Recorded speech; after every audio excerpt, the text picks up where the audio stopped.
Margaret Fairfax isn't just a sister, she's a professional-grade teaser who knows exactly which buttons to push. She laughs at Ian's worn-out face, correctly guessing that his rough appearance is the result of getting his heart stomped on by a certain London lady. When Ian tries to hide behind the threat of social suicide works perfectly. Ian finally folds and admits that his love is a pathetic one-sided mess. He agrees to let Margaret mock him as much as she wants, as long as his tear-smudged childhood poetry stays locked in her desk. Now that the truth is out, Margaret shifts into strategist mode. She asks if Laura actually hates him or if there is a hidden reason for the rejection. Ian is convinced that Laura likes him as a person, which is all the ammo Margaret needs to build a battle plan.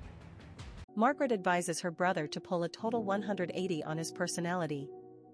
She tells him to stop being the desperate suitor and start acting like a harmless, easygoing friend to trick Laura into lowering her social shields.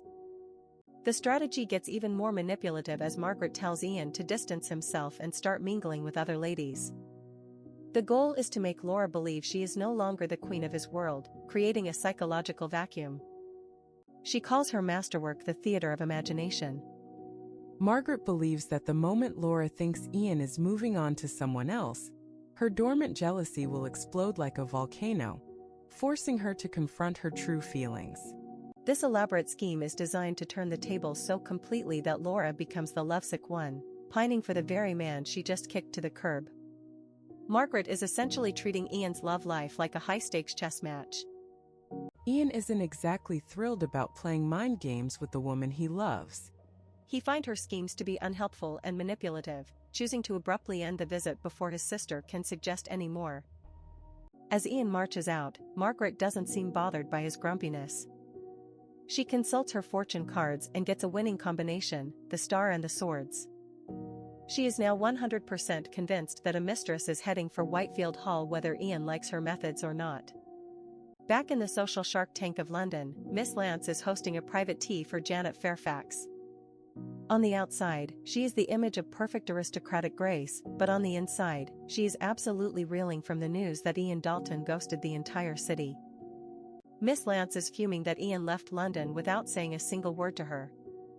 She is stuck in a pit of uncertainty, wondering where she stands in his eyes, and why she was treated like a background character in his departure. Janet Fairfax adds fuel to the fire by casually assuming her brother won't return to the city for years. She knows Ian hates the noise of London, and she's convinced he's gone back to his hermit lord lifestyle for the long haul. Miss Lance refuses to accept a future without the billionaire lord. She holds on to the hope that he'll return soon, but she's frustrated that they aren't close enough for her to actually send him a direct letter without looking desperate. When William Fairfax shows up for dinner, Miss Lance sees her golden opportunity. She resolves to glue herself to the Fairfax siblings, using their friendship as a spy network to keep tabs on Ian's movements and subtly remind him that she exists. She successfully maneuvers her way into their inner circle, inviting Janet to a symphony performance to lock in their connection. But while she's playing social chess, a real crisis is hitting the Pendleton estate. Laura is sorting through the mail and finds a letter from her nightmare uncle, Gerald, that fills her with instant dread. Just when our matchmaker was starting to settle her own heart, a shadow from the past comes knocking at her door in the form of a cold, blunt letter. Laura Pendleton is staring at a message from her uncle Gerald, the very man who turned her childhood into a nightmare. This isn't a family check-in, it's a direct order sent straight to her instead of her grandmother, and the dread is already setting in. The letter is exactly how Laura remembers the man, stiff, straightforward, and completely drained of any human warmth or basic courtesy. Uncle Gerald doesn't do greetings, he only does demands. As she reads his icy words, the ghost of the terrified girl she used to be begins to stir in the back of her mind. Uncle Gerald drops the big news. While over in America, he and his son Charles reconnected with an old college buddy named Tom Price. It turns out this little reunion was quite profitable because Charles managed to secure an engagement with Price's goddaughter. The lady in question is Joanne Jensen, a massive heiress from New York who is about to bring a serious influx of cash into the Pendleton family tree. Gerald mentions that Mr. Price has already landed in London for his sister's silver wedding anniversary, making him the most talked about guest in the city. Laura immediately recognizes the name. Tom Price isn't just some guy, he's a legendary figure in American finance who has been catching the eye of every socialite in London lately. With the confidence of a shark and the charm of a veteran businessman, he's a titan that society can't stop whispering about. Though he was born British, Price spent 30 years building an empire across the ocean, marrying a beauty and raising a large, happy family. But after losing his wife, the silver-haired mogul decided it was time to return to his homeland, sparking a frenzy among the social elite. The rumor mill is working overtime, with everyone convinced that Price is on a prowl through London's ballrooms to find a second wife to fill the empty seat beside him. Why else would a man of his stature be attending every single picnic and party on the calendar? Gerald's main point finally hits the paper. He commands Laura to treat Mr. Price with the absolute utmost hospitality until the rest of the Pendleton family arrives. He's using Laura as a social concierge for his wealthy friend, treating her like a servant in her own house. Laura tries to fight off the panic, reminding herself that she is no longer that helpless 7-year-old who used to crouch in the corners to hide from her uncle's temper. She's a grown woman now, but she'd be a liar if she said the thought of facing him again didn't make her skin crawl. While she might be able to handle the mental warfare, Laura is deathly afraid of what this hostile takeover will do to her grandmother. Lady Abigail is in such a delicate state that she might not even make it through the year. Any emotional explosion or family drama could be the final blow to her health. Laura breaks the news to her grandmother, expecting a refusal. But to her total shock, Lady Abigail orders her to prepare the absolute finest guest rooms and send out a formal invitation to Mr. Price immediately. The grandmother admits that she knows exactly how much Gerald tormented Laura in the past, but she asks for one last favor. She begs Laura to endure his presence for just a few days, acting as a buffer between the family's past and their future. Out of pure love for the woman who saved her, Laura swallows her pride and agrees to the request. She pushes aside her own trauma to ensure her grandmother stays at peace, even if it means opening the doors to her greatest enemy. The household turns into a construction zone as Laura takes charge, ordering the staff to repair the roof, replace old furniture, and prep the mid-sized rooms for the arriving guests. She is working herself to the bone to make the Pendleton mansion look like a fortress of perfection. The truth behind Abigail's desperation finally comes out. She knows she doesn't have many days left to live. Before she takes her final breath, she desperately wants to make peace with her son and see the family united one last time. Laura looks at the woman who became a mother to her when she was practically an orphan and makes a silent vow. She will show Uncle Gerald exactly how wonderfully and elegantly her grandmother raised her. She will face him with pride, even if it kills her. She obsesses over the details, wondering if a perfect house and a perfect facade will be enough to hide the cracks in her soul. She is fighting for a happy life as a lady, a life her grandmother sacrificed everything to give her. But as the cleaning finishes and the guests draw near, Laura lets the mask slip for just a second. She admits a heartbreaking secret to herself. Despite all the luxury and the Pendleton name, she has never felt a single moment of true happiness within these beautiful, suffocating walls. Deep in a corner of her heart, Laura Pendleton keeps a fading reel of her childhood memories. She remembers her father, a wandering painter who treated the whole world like his canvas, taking her from one quiet forest to the next. Most people would be bitter about being left behind, but Laura doesn't hold a single grudge. She understands that for a man living as a drifter, raising a young daughter was a mission impossible. Still, whenever life in high society gets too heavy, she can't stop herself from imagining a different reality, one where she stayed by his side instead of being polished into a diamond by the elite. She knows she wouldn't have this top-tier education or live in a mansion. But in her dreams, that simpler, freer life looks a lot happier than the one where she has to measure every word she speaks. It's the classic battle between luxury and freedom. Currently, Laura's entire world is built on one thing: repaying her grandmother's massive debt of love. Lady Abigail sacrificed everything, even her relationship with her own son, just to keep Laura by her side. Laura is determined to be the perfect lady just to make the old woman proud. For years, she has forced herself into a mold, but the cracks are starting to show. She often feels like society only treats her as half a person, or maybe even just a decoration. She has mastered the scary art of maintaining a perfect smile even while facing people who treat her like garbage. Laura is playing a long game that most would find dark. She looks at her grandmother's eventual passing not with malice, but as her retirement day.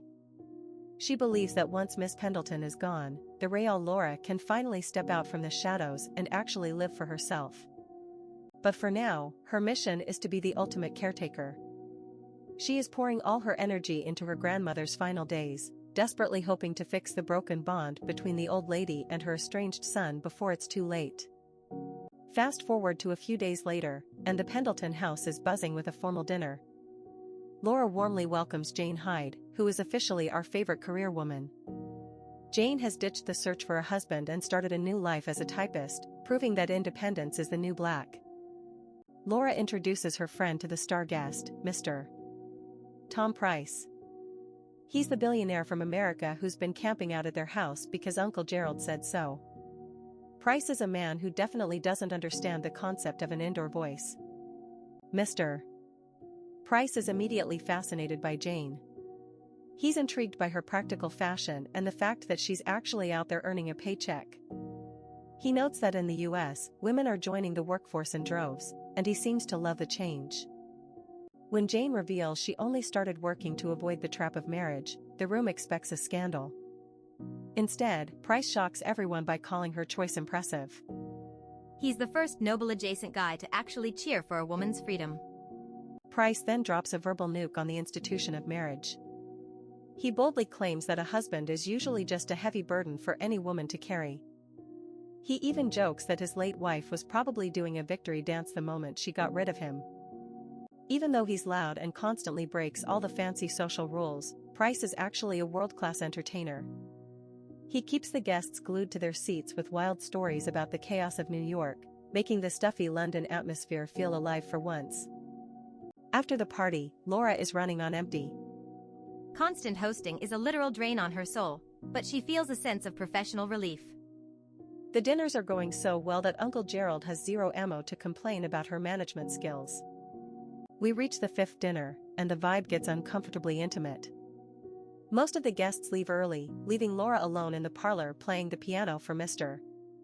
Price at his request. The air in the room suddenly feels way too thin. Laura's internal alarm starts blaring when Price moves way closer than a guest should. He starts pouring on the syrup, claiming that Uncle Gerald has been bragging for years about how beautiful and proper Laura is. It sounds like a normal compliment, but Laura isn't buying it. She immediately smells a rat. She remembers the cold reality that her uncle hasn't actually laid eyes on her since she was a 10-year-old kid. If Gerald is boasting about her adult looks, he's lying through his teeth, which means Mr. Price is playing a very different game than she expected.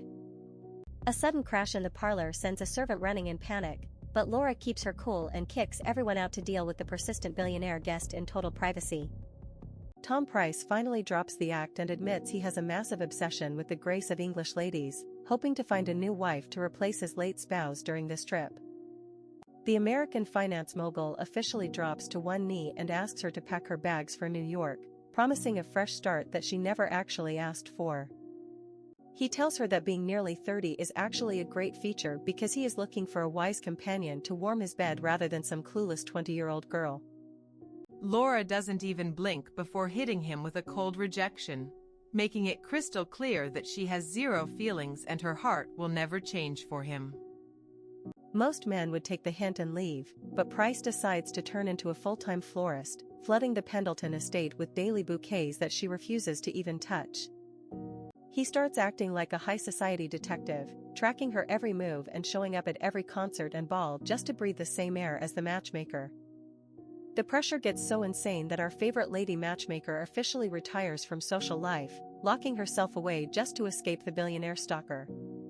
Instead of helping, the London elite start calling her a fool for turning down a gold mine, whispering that she is far too old to be this picky about a husband. Gossips argue that she should have used Price to save her own future instead of playing Cupid for everyone else, mocking her for being single and penniless.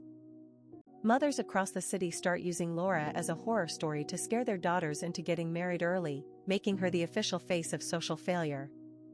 Over at the Fairfax estate, Miss Lance is losing her mind over the humiliation, calling it a total insult that an earl's granddaughter is being linked to a guy 24 years older. She rants about how Gerald Pendleton is a cheapskate who didn't give Laura a dowry, which would have let her marry a respectable guy from her own generation.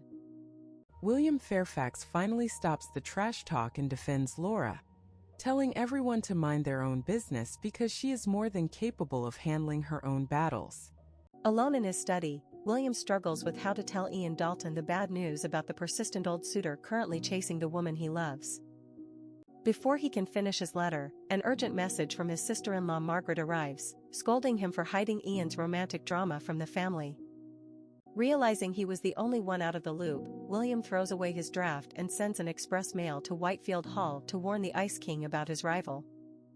The letter finally reaches the northern estate, leaving Ian Dalton staring at the paper while he realizes his peaceful time in the countryside is officially over.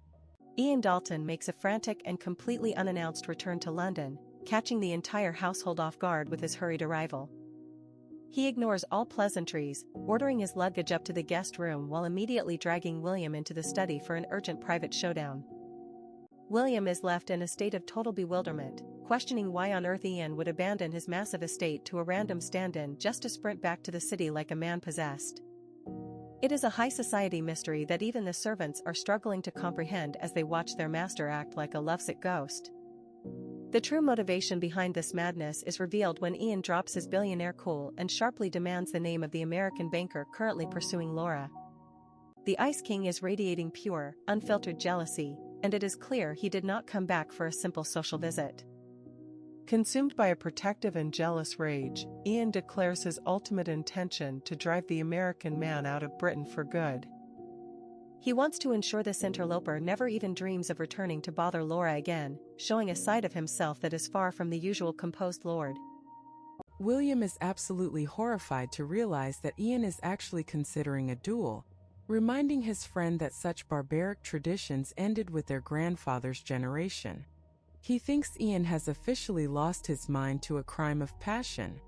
Ian coldly maintains that the law still permits duels as long as there are witnesses present. He is fully prepared to use a firearm to settle the score, showing he is willing to risk a prison sentence just to defend a woman who technically dumped him.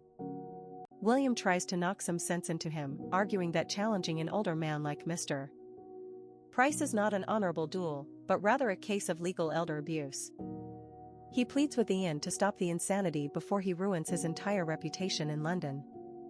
Ian finally drops his guard and confesses the staggering depth of his feelings, admitting he has loved Laura since the very first time their eyes met. He admits she has been in his heart this entire time, fueling his sudden and reckless return. The master plan is revealed. Ian originally intended to marry her in London and bring her back to Whitefield Hall to be the mistress of his estate. He had visualized his entire future with her before ever asking for her hand. When pressed by William, Ian is forced to admit the painful reality: Laura is already fully aware of his feelings and she decisively rejected his proposal. The rejection is clearly the source of his current spiral into aggression. William points out the sheer madness of Ian's plan, noting that attacking a guest of Laura's uncle right after a rejection looks like a crime of passion blinded by jealousy. He warns Ian that he is being completely irrational and dangerous. Ian argues that if Laura had a father or a brother to stand by her, they would have gladly drawn their pistols to defend her honor from such a senile geezer. He feels it is his duty to step in since her actual relatives are failing her. William warns him that if he proceeds with this violent scheme, Laura will be placed in a humiliating position and will likely never agree to see his face again. He makes it clear that the gun is the fastest way to lose her forever. After urging Ian to calm down and think rationally, William privately reflects on the situation. He realizes that despite Ian's current meltdown, the Lord and the matchmaker would actually make a very well-matched and powerful couple. William thinks Ian would make a fine husband, and that Laura is strong enough to handle his intense temperament. He is genuinely shocked that such a perfect match was ruined by Ian's clumsy attempt at romance. Upon hearing the details of how Ian expressed his feelings, William is stunned by his friend's complete lack of social tact. He advises that rebuilding their friendship from the ground up is now the only way Ian will ever have a shot at winning her heart. He reminds Ian that Laura is a strong, independent woman who has successfully managed scoundrels and unwanted suitors on her own for 6 years. She does not need a billionaire savior as much as Ian thinks she does. William argues that interfering now will only damage Ian's relationship with Laura beyond repair. He insists that the moment Ian causes a public scene with Mr. Price, any slim chance of reconciliation will be gone forever. Ian finally admits to himself that William is right, realizing that letting his rage take over would be the ultimate mistake. He is left going insane with frustration, wishing he could just beat the bastard senseless and kick him out of the country. As Ian wonders how to naturally let Laura know he is back in London without sounding desperate, he is interrupted by the news of a new arrival. He is left in a state of pure confusion when he is told a visitor is already insisting on seeing him immediately. The mystery visitor is none other than Miss Lance, the very woman Ian has spent weeks trying to ignore. Ian is left staring in total bafflement, trying to remember who she even is while she forces her way into his already chaotic London return. Janet interrupts Ian's moody silence to announce a surprise visitor, but Ian is initially baffled by the name Miss Dora Lance. He only manages to place her after remembering she is the lady Laura introduced to him during the social season in London. The billionaire primarily recalls Dora as having a bizarrely whiny face and tries to avoid the visit by claiming he is too tired. However, Janet reveals she has already informed the guest that he is home, leaving him with no polite way to escape. Ian stops himself from turning her away when he remembers how pleased Laura seemed when he previously showed interest in her friends. He decides to endure the social call as a strategic move to maintain a connection to Laura's world. Dora makes an energetic entrance, expressing her absolute shock at his sudden and unannounced disappearance from the city. Ian offers a deeply polite apology while secretly forcing himself to tolerate her presence for the sake of his mission. Dora offers her condolences regarding the death of the parish reverend, but Ian quickly finds her excessive chatter to be quite draining. He realizes that this social interaction is going to be a serious test of his mental patience. The socialite asks about his time back at Whitefield, but Ian struggles to stay engaged with her endless questions. He feels his ears starting to throb from the volume of her talk and wonders if she simply enjoys hearing her own voice. Ian begins to reach his absolute mental limit with the forced pleasantries, wishing he could just hole up in his room and mope in peace. He notes that Dora giggles at literally everything he says, which only adds to his growing irritation. He admits that he finds high society talk of ball seasons and rowing races to be utterly boring. He would much rather be back on his own territory, but he continues to play the role of the attentive host for Laura's sake. Ian confesses his preference for a quiet life of reading and horseback riding over the noisy social events of the city. This leads Janet to enthusiastically reveal the secret of his incredible talent for drawing to their impressed guest. Janet claims that Ian's drawings are far better than those of any professional art teacher she has ever worked with. Dora is instantly captivated by this news and begs for a chance to see his private sketchbook, prompting a reluctant Ian to agree. Ian hands over his sketchbook after being double-teamed by the enthusiasm of both his sister and Dora. When the ladies see the sketches, they are completely stunned by his flawless skills and his ability to capture detail with a sharp eye. Dora is so moved by the quality of his art that she immediately asks Ian to draw her portrait right then and there. She praises his delicate touch, but Ian is wary of the social consequences of engaging in such an intimate task. He initially refuses the request, explaining that drawing an unmarried debutante alone in a private setting could ruin her reputation. He tries to use the excuse of gentlemanly honor to avoid a task he finds quite tedious. To solve the problem, Dora and Janet propose that he draw both of them together to keep the situation proper. Ian views this as the necessary price to pay for maintaining his strategic link to Laura, so he finally picks up his pencil. As he works with a delicate and precise touch, Dora is completely swept away by the romantic atmosphere. She feels as though his intense gaze while he observes her is a personal touch, and she falls deeper into her own fantasies. Dora treats the finished portrait like a priceless relic, placing it in her finest frame. She hangs it in the most visible spot in her parlor to maintain the happy illusion that she is seeing Ian Dalton every single day. The scene shifts to the Pendleton residence the next morning, where the maid spots a familiar figure loitering outside.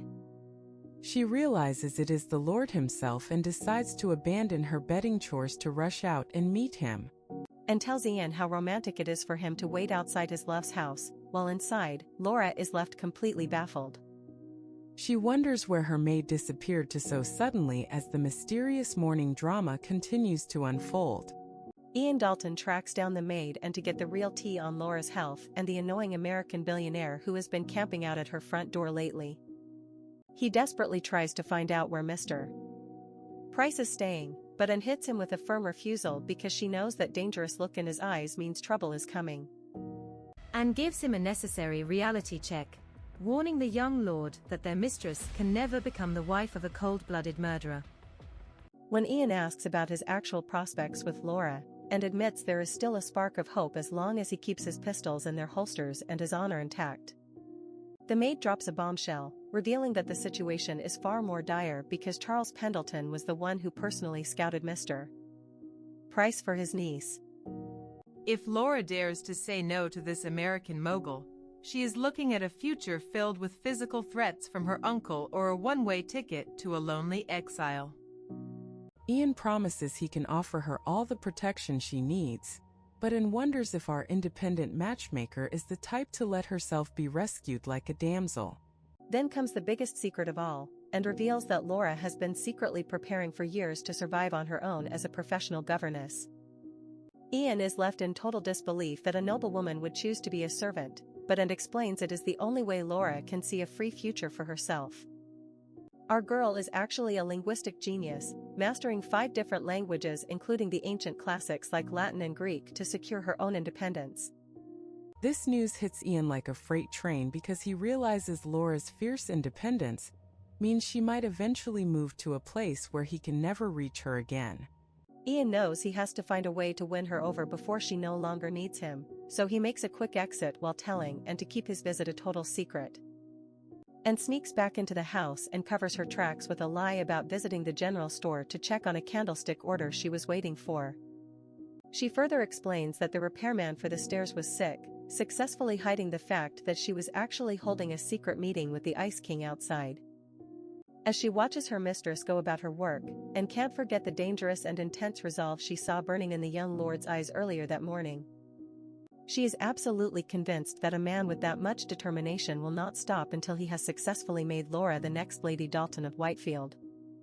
Across the city, news of Ian's return to London spreads like a wildfire because of the beautiful portrait he gifted to the Lance family. At a high society tea party, Dora Lance's friends are busy misreading Ian's every agreement as a sign that he is secretly and deeply in love with her.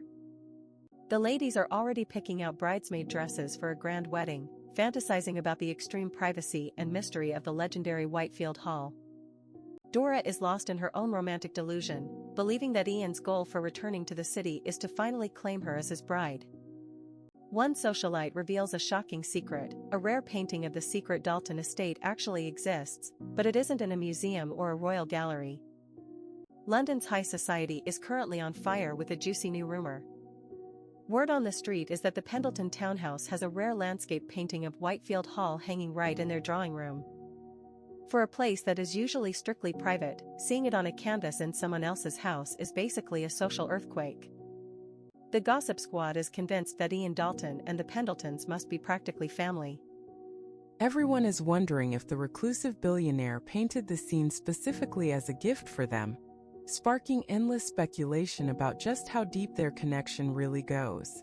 Miss Dora Lance is feeling a sharp sting of jealousy as she listens to her friends suggest that Laura might have sweet-talked Ian into giving her such a private gift.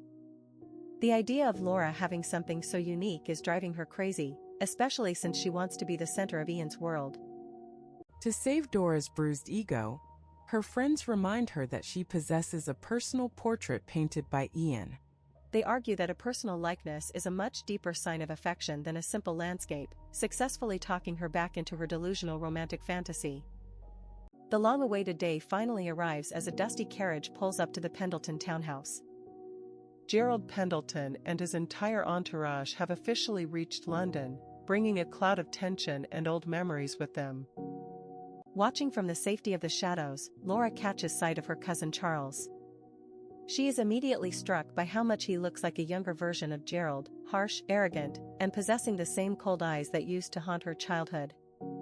Then comes the star of the show, Joanne Jensen.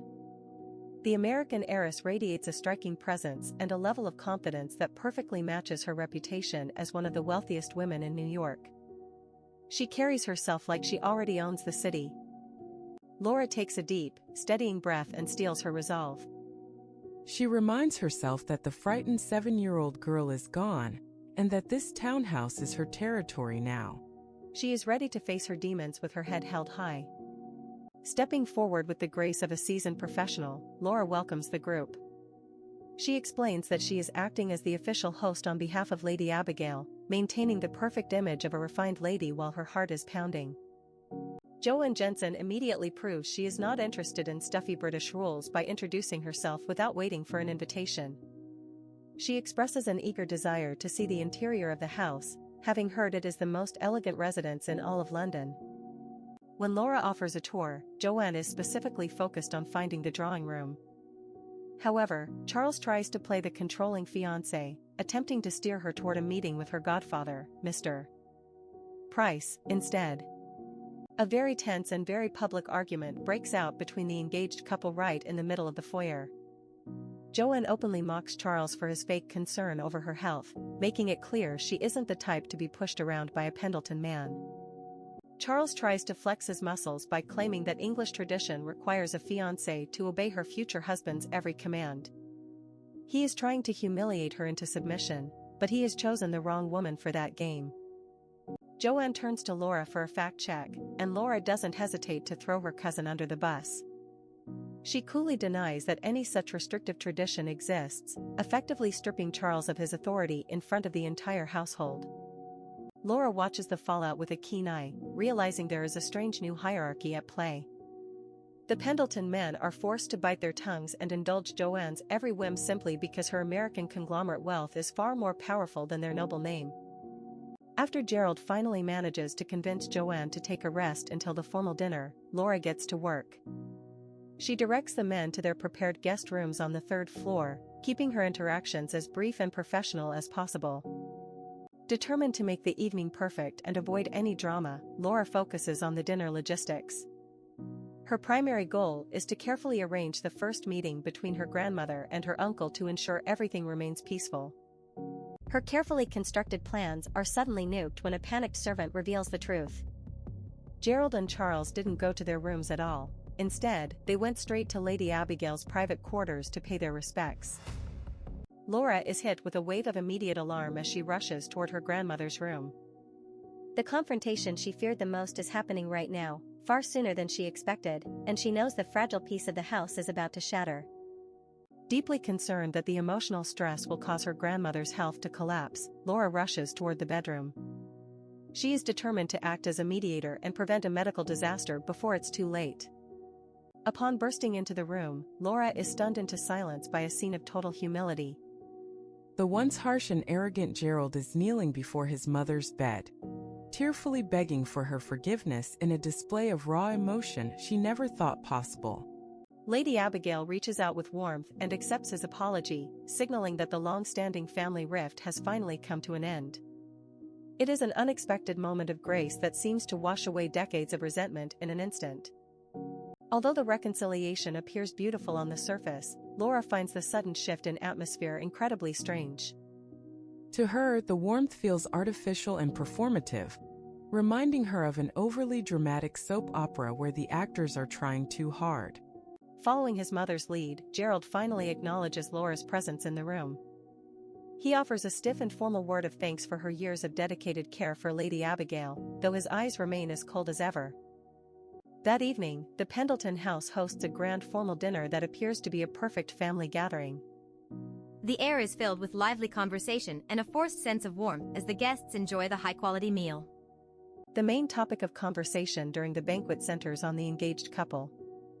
Charles explains his transition from a high-status law career to a humble spiritual path, painting himself as a man of great sacrifice.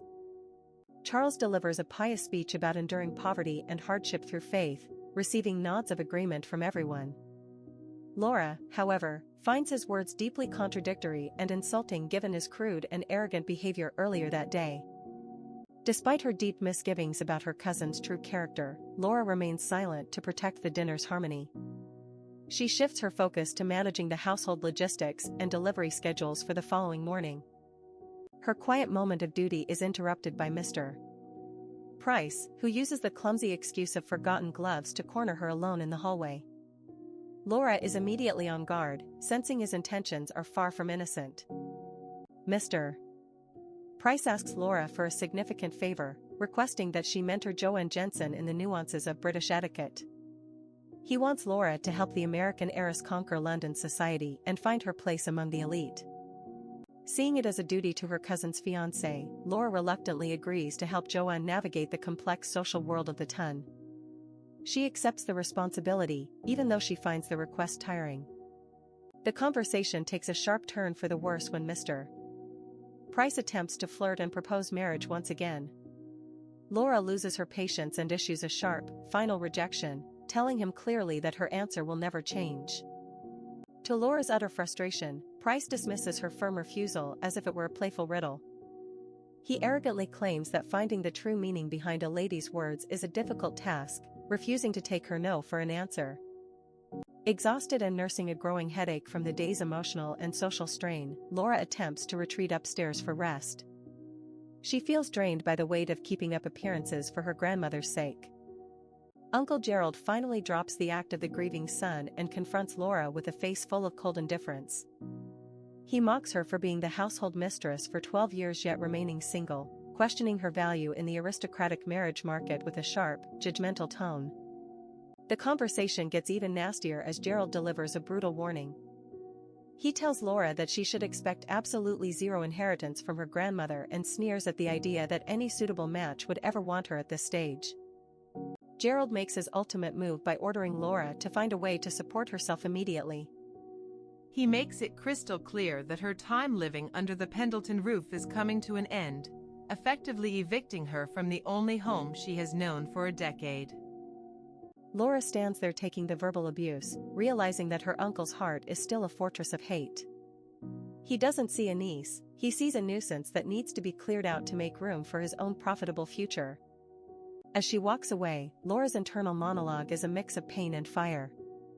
She realizes that in her uncle's eyes, she is nothing more than a filthy rat and a parasitic freeloader who has stayed at the party far too long. Hidden from view, Laura makes a silent and powerful vow. The day she finally earns her freedom, she will gladly throw away the Pendleton name that her uncle holds so dearly, cutting every tie to the toxic family tree. The next morning brings a complete shift in vibe as Joanne Jensen makes a surprise, unannounced appearance at the townhouse.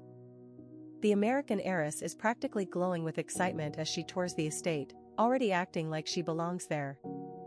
Joanne is clearly captivated by the sheer prestige of Grosvenor Street. She notes that this neighborhood is a fortress of status where only the right bloodlines are usually allowed to settle, and she is eager to be part of the club. Despite the fact that she's being kicked out, Laura maintains her professional mask and remains the perfect hostess. She patiently answers every one of Joanne's endless questions about the house's history and its expensive furnishings. Joanne doesn't hold back her ambitions, boldly declaring that her goal is to dominate London society the second her marriage to Charles is official. She sees the city as her next playground and she's ready to play for keeps. Then comes the massive plot twist that leaves Laura reeling. Joanne reveals that Charles specifically offered her the Grosvenor Street townhouse as a wedding gift instead of a quiet life at a vicarage. Laura realizes her home has been traded away behind her back. Even though Joanne is celebrating her future home right in front of the woman she is displacing, Laura can see there is no actual malice in the girl. Joanne is just genuinely excited, unaware that her happiness is built on Laura's total loss. Joanne switches gears and admits she has a major wardrobe crisis. She lost 2 of her 3 trunks during the voyage from America and is currently stuck with only a few day dresses and a single ball gown. Since every elite dressmaker is booked solid for the social season, Laura suggests a modern solution: Harrods department store. She offers to help Joanne pick out some high-quality, fashionable ready-to-wear pieces to save her social reputation. Joanne is deeply grateful, admitting that joining a British noble family is the one thing her massive American wealth could never buy on its own. She reveals her plan to use the Pendleton name as a launchpad to eventually conquer high society across all of Europe. Laura finds Joanne's blunt honesty to be a breath of fresh air. She compares the heiress to a bold pirate who is far more sincere and refreshing than the usual hypocritical socialites she has to deal with in London. Laura officially agrees to mentor Joanne in the complex nuances of British etiquette. She plans to introduce the girl to her inner circle at the upcoming Cambridge vs. Oxford rowing match, turning the outsider into a social force. A week later, the two women arrive at the rowing match, and the reaction is immediate. Joanne's stunning transformation and her new, confident aura capture the attention of the entire crowd, signaling that the conquest